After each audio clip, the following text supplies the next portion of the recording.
દક્ષિણ ગુજરાતની શુગર મિલો દ્વારા શેરડીના ભાવ જાહેર કરવામાં આવ્યા છે। શુગર મિલો દ્વારા વર્ષે 2024-25ના ટન દીઠ ભાવોને જાહેર કરવામાં આવ્યા। બારડોલી સાયણ ચલથાણ શુગર ફેક્ટરી દ્વારા જાહેર કરવામાં આવ્યા છે આ ભાવ। બારડોલી શુગર ફેક્ટરીએ ₹3502 ભાવ જાહેર કર્યા છે। સાયણ શુગર ફેક્ટરીએ ₹3416 ભાવ જાહેર કર્યા છે। ચલથાણ શુગર ફેક્ટરીએ ₹3176 ભાવ જાહેર કર્યા છે।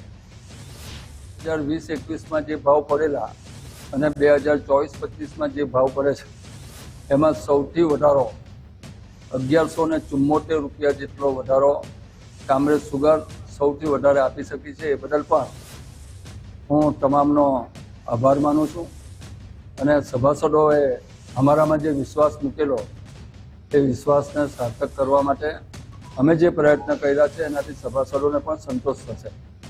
31 માર્ચ સાયણ બધી સુગરો ભાવ પાડે, ખેડૂતો એની આતુરતાથી રાહ જોતા હોય। આખા વર્ષની મહેનતનો આજે વળતર મળવાનું હોય, બધા રાહ જોઈને બેઠા હોય। સાયણ સુગરે ₹3416 ભાવ પાડ્યો છે। દક્ષિણ ગુજરાતની બધી મિલો કરતાં બધા કરતાં પહેલો ભાવ સાયણ સુગરે પાડ્યો છે। ગયા વર્ષ કરતાં ₹60 ભાવ વધારે છે ટને।